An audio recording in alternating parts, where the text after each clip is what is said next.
रात के 9 बज रहे थे। शारदा बीमार थी, इसीलिए विदेशी बहू जो स्वादहीन खाना बनाई थी उसी को खा के वो दवाइयाँ लेके अपने कमरे में चली जाती है आराम से सोने के लिए। प्रसाद सोफे पे बैठ के टीवी देख रहे थे। अनामिका अपने पति रमेश की इंतजार कर रही थी लॉन में टहल टहल के। शारदा की पड़ोसी सुजाता की बेटी हिमानी, वो विदेशी बहू अनामिका से दोस्ती बढ़ाना चाहती थी ताकि तौर तरीके, फैशनेबल कपड़ों के बारे में उसे टिप्स मिलते रहे। ये सब सोचते हुए हिमानी घर के बाहर आके देखती है कि अनामिका बगान में टहल रही है। अरे, अकेले बगान में टहल रही है, इसका मतलब है कि अभी तक रमेश ऑफिस से लौटा नहीं। यही अच्छा वक्त है उससे दोस्ती बढ़ाने का। अगर उसके तरह हेयर स्टाइल, ड्रेसिंग स्टाइल, बात करने का तरीका अगर मैं सीख लेती हूँ तो मैं भी उसके तरह विदेशी लड़की ही लगूंगी। ये सब सोचते हुए हिमानी अनामिका के घर जाती है। वहाँ जाके उसे हेलो कहती है। हेलो अनामिका, ऐसा कह के वो अपना हाथ बढ़ाती है। अनामिका मुस्कुराते हुए नमस्ते हाथ जोड़ के कहती है। ये देखकर हिमानी भी अपने दोनों हाथ जोड़ लेती है। वो दोनों बात करने लगते हैं। इस तरह आधा घंटा निकल जाता है। रमेश तब तक ऑफिस से आ जाता है। वो देखता है अनामिका और हिमानी बातें कर रहे हैं। हिमानी रमेश को जैसे ही देखती है वहाँ से चली जाती है। क्या अनामिका, हिमानी क्या कह रही थी? महिलाओं की बात है, वो घर आई थी इसीलिए बात कर रही थी, नहीं करती तो अच्छा नहीं लगता। क्यों, ऐसा क्यों बोल रही हो? सुबह के नाश्ता के वक्त अगर कोई आए तो हम उन्हें क्या कहते हैं? आओ नाश्ता कर लो। दोपहर में खाने के वक्त कोई आए तो उसे आप क्या कहेंगे? हमारे साथ भोजन कर लीजिए। हिमानी रात के सोते वक्त आई थी, इसीलिए मैंने उसे कहा हमारे साथ आओ, सो जाओ। वो थैंक्स कहकर चली गई। इसमें मेरी कोई गलती है क्या? उसकी बातें सुन के रमेश जोर जोर से हंसने लगता है। फिर रमेश को वो अंदर ले जाती है। रमेश जाके डाइनिंग टेबल पे बैठता है। अनामिका खाना परोस देती है। माँ ने खाना खा के दवाई ली? उन्होंने ठीक से खाना नहीं खाया, पर दवाइयाँ लेके वो सोने चली गई। तुमने आज क्या पकाया? माँ ने ही चावल बनाया। फिर तुमने क्या बनाया? दाल बनाया। फिर रमेश ने टेबल पे रखा हुआ पतीले में चम्मच घुमा के देखता है। उसमें बस मिर्च का लाल रंग दिखता है। दाल कहाँ है डियर? कुकर में है जी। कुकर ने पी लिया क्या? अच्छा मजाक था। इस तरह से बिना दाल के ही वो रसम के साथ खा लेता है। जैसे उसने एक निवाला मुंह में डाला, रमेश को लगा कि वो कुछ मीठा खा रहा है। वो सीधा उसे निगल लेता है। दाल इस तरह से मीठा क्यों है डियर? चीनी नहीं, मैंने तो उसमें नमक डाला था। आप चाहो तो चेक कर लो रमेश। ऐसा कह के अनामिका किचन में जाती है। नमक का डब्बा समझ के वो चीनी का डब्बा उठा के ले आती है। हाँ जी, ये लीजिए डब्बा, चख के बताइए ये चीनी है क्या? रमेश ने डब्बा खोलकर उसे चख के देखा, वो चीनी ही था। ये चीनी है, चाहो तो तुम भी टेस्ट कर लो। ऐसा कह के वो एक चम्मच चीनी अनामिका के मुंह में डाल देता है। अनामिका उसे चक्कर कहती है। हाँ रमेश, ये तो चीनी है। बेचारी सासू माँ, इसीलिए वो ठीक से खा नहीं पाई, दूध और ब्रेड खा के सोने चली गई। ऐसे वो कहने लगे कि मानो विदेशी बहू रानी अनामिका को चीनी और नमक में फर्क ही ना पता हो। उसे लगा रमेश भी हंसेगा, पर क्योंकि वो उसकी माँ की ठीक से देखभाल नहीं कर पा रही थी, उसकी माँ बीमार थी, इसलिए रमेश बहुत दुखी हो गया। हाथ धो के रमेश अपनी माँ के कमरे में जाता है। अनामिका तब तक रमेश का अपने कमरे में इंतजार कर रही होती है। सॉरी रमेश, मैंने जानबूझ के नहीं किया। मुझे नहीं पता कैसे खाना पकाते हैं, मैं सीख जाऊंगी। माँ जी कैसी हैं? चिंता मत करो अनामिका, माँ ठीक है। माँ ने भी कहा अगर बहू खाना पकाना सीखना चाहती है तो मेरी सेहत ठीक हो जाने के बाद मैं जरूर सिखाऊंगी। ठीक है रमेश, कल मेरा बर्थडे है, क्या आप मुझे एक रिंग गिफ्ट कर सकते हैं? मोबाइल में या लैंडलाइन में? कहाँ पे मुझे रिंग देना होगा अनामिका? रमेश की मुस्कुराहट देख के अनामिका का चेहरा लाल हो जाता है और वो गुस्से से सो जाती है। रमेश उसे मनाने की बहुत कोशिश की, पर जब रात के 12 बज रहे थे, रमेश अनामिका को नींद से जगा के हॉल में ले जाता है। उसके बाद रमेश माँ पिताजी को भी हॉल में बुला ले आता है। जाके वो सोफा पे बैठे। अनामिका के दोस्त मेरी, सनी और राहुल तीनों केक लेकर आए हुए थे। उन्हें देखकर अनामिका बहुत खुश होती है। तीनों हाथ बढ़ाते हैं हाथ मिलाने के लिए। अनामिका उन्हें नमस्ते कहती है अपने दोनों हाथों को जोड़ के। अनामिका के केक के ऊपर एक मैजिकल कैंडल रखा गया। रमेश उस कैंडल को जलाता है। अनामिका जोर से फूंक मारती है, पर वो केक उड़ के चला जाता है। अनामिका आश्चर्य होती है, फिर उसे समझ में आता है सभी लोग हंस रहे थे। दूसरा केक फिर रखा जाता है। अनामिका फिर मोमबत्ती बुताने की कोशिश करती है। केक अब हवा में उड़ जाता है। फिर से सभी लोग हंसने लगते हैं। राहुल, अभी मैजिक करने का समय है, ये सब अभी बंद करो, सासू माँ परेशान हो जाएंगी। अनामिका ऐसा कहती है। फिर केक नीचे आता है। केक में लगाया हुआ कैंडल तभी भी जल रहा था, वो एक बार में बुझा नहीं था। अनामिका इस बार जोर से फूंक मारती है और उसे बुझा देती है। तभी आई लव यू कहकर एक बलून हवा में फूट जाता है। अनामिका केक कट करती है। रमेश उसे एक गिफ्ट बॉक्स देता है। उसे खोलते ही अनामिका दुखी हो जाती है। फिर एक के बाद एक आके लोग उसे केक खिलाने लगते हैं। उसके बाद लॉन में वो 2 चेयर और एक टेबल लगाते हैं और कोल्ड ड्रिंक रख के राहुल और रमेश पार्टी देते हैं। तुमने जो किया वो सही नहीं है। क्यों? दारू पार्टी है कहकर कोल्ड ड्रिंक पार्टी है इसलिए? बंद करो अपना ये सड़ा हुआ मजाक। तुमने उसे डायमंड का रिंग दिया पर वो इससे खुश नहीं है। इससे तो अच्छा था तुम उसे रिंग देते, वो ज्यादा खुश होती। सही टाइम पे मुझे डुप्लीकेट रिंग नहीं मिलता तो मैं वही दे देता। उसकी बातें सुन के राहुल आश्चर्य हो गया। बेडरूम में अपने दोस्तों के साथ अनामिका बहुत खुश थी।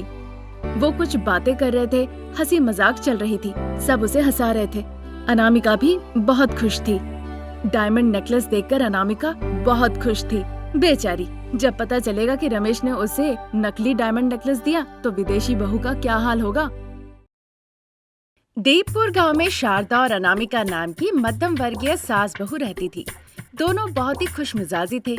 ऐसे ही एक दिन शारदा अपनी बहू अनामिका से कहती है, बहू, अरे बहू। बुलाया सासू माँ? हाँ बहू, आज हमारे घर मेहमान आ रहे हैं, तुम्हें अच्छे अच्छे व्यंजन बनाने होंगे। आप बस पैर पे पैर धरे हुए बैठिए सासू माँ, मैं हूँ ना, मैं लाजवाब व्यंजन बनाऊंगी। मेहमान व्यंजन खा के बस प्रशंसा करेंगे, फिर देख लेना सासू माँ, प्रशंसा सुन के आप कहीं परेशान न हो जाए। अरे बहू, सपने में मत उड़ो और ज्यादा भ्रम में मत रहो, वैसे भी तुम्हें खाना पकाना आता ही कहाँ है। क्या बात कर रही है माँ जी, आप कह रही है कि खाना नहीं पकाना आता, आप कह रही हैं। अब आपका जमाना नहीं रहा सासू माँ, YouTube का जमाना चल रहा है। ऐसा कुछ भी नहीं जो आता नहीं। हम YouTube पर जो चाहे देखकर उसे आसानी से सीख सकते हैं। मैं YouTube देखकर खाना बनाऊंगी, आपको फिर विश्वास नहीं होगा, आप बस मेरी गुणगान गाएंगी। तुम्हें देखकर लग रहा है व्यंजन तुमने पका लिया और उसे खाकर स्वाद भी मेरे मुंह में आ गए। लो बेटा, ये पैसे लो और बाजार जाके जो जो पकाने का सामान चाहिए ले आओ। ठीक है सासू माँ। इतना कहकर अनामिका सासू माँ से पैसे ले लेती है और बाजार के लिए निकल जाती है। वो एक गुम्बद आकार की टोकरी लेकर अपने साथ जा रही थी। ये देखकर पार्वती दीवार से झुककर कहती है, बहू, गुम्बद के आकार की मुर्गी ढकने वाली टोकरी लेकर कहाँ जा रही हो? चाची, घर पे मेहमान आ रहे हैं, सासू माँ ने पैसे दे के कहा खाना पकाने के सारे जरूरत के सामान ले आने के लिए, इसीलिए बाजार जा रही हूँ। आपके लिए भी कुछ ले आऊँ क्या? सामान लाने के लिए बाजार जा रही हो वो तो ठीक है, पर गुम्बद आकार की ये टोकरी क्यों ले जा रही हो? आपको क्या लगता मैं बेवकूफ हूँ या फिर मुझे कुछ आता ही नहीं? सासू माँ ने जो जो सामान लाने के लिए कहा है, अगर उस बैग में नहीं अटा तो इसीलिए मैं ये टोकरी ले ली हूँ। इस टोकरी का आकार काफी बड़ा है, इसमें सारे सामान अट जाएंगे। वो बात नहीं, किराने का सामान तो बैग में ही लाना चाहिए। आप जो भी कहिए चाची, बैग लाने के दौरान हाथ में बहुत दर्द हो जाता है, पर अगर इस टोकरी को ले जाओ तो सर पे सामान रखकर भी तो ले आ सकती हो ना।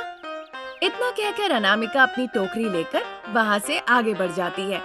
वहाँ से वो चिकन शॉप जाती है। वहाँ जाके 4 किलो चिकन मांगती है। वहाँ मुर्गी के दुकान के मालिक ने कहा आधा घंटा बाद आइए, सब तैयार रखूंगा। वहाँ से अनामिका सीधा किराने के दुकान पर जाती है और जो जो जरूरतमंद चीजें थी उसकी लिस्ट वो उन्हें दे देती है। दुकान के मालिक सभी सामग्री उसे दे देते हैं। फिर उस गुम्बद आकार की टोकरी में सारे सामान रख के अनामिका वापस चिकन की दुकान चली जाती है। वहाँ उसने 4 केजी चिकन जो अनामिका ने मांगा था वो दे दिया। वो उसे टोकरी में रखती है और सर पे लेके वहाँ से निकल जाती है। छोटी छोटी चीजें जो टोकरी में थे वो धीरे धीरे टोकरी से नीचे गिरते गए, पर अनामिका को इस बात का पता ही नहीं चला। वो धीरे धीरे चलते चलते घर पहुँच गई। अब अपने सर से टोकरी जब वो नीचे रखी तो देखी कि टोकरी में बस कुछ ही सामान बचे हैं। ये देखकर वो कहने लगी, सासू माँ। ऐसे चिल्लाई कि शारदा के हाथ से पानी का ग्लास हवा में उड़ के सर पे चोट लगी। क्या हो गया? ऐसा गला फाड़ के क्यों चिल्ला रही हो जैसे घर में आग लग गई हो? देखिए सासू माँ, इस टोकरी में शैतान है। इसमें शैतान क्यों रहेगा भला? ज्यादा परेशान मत करो और खुद भी परेशान मत हो। पहले बताओ क्या हुआ है? सासू माँ, आपके कहे हुए सारे सामान इस टोकरी में रखे और इसे सर पे लेके मैं घर लौट कर आई। घर आके मैंने देखा बस कुछ ही सामान बचे हुए हैं। बाकी सामान लगता है शैतान ने खा लिया। कोई शैतान वैतान नहीं है। इस तरह की टोकरी लेकर कौन सामान लाने जाता है बताओ? सारे भारी भारी सामान रह गए और हल्के हल्के सामान गिर गए। तुमने सोचा शैतान आके सारा सामान खा गया और चिल्ला के पूरे घर को सर पे उठा रही हो। वो बात नहीं है माँ जी, मेरी बात तो सुनिए। एक और शब्द कहा तो देखो मैं कैसी पिटाई लगाती हूँ। चुपचाप मुंह बंद करो और जाके खाना पकाओ।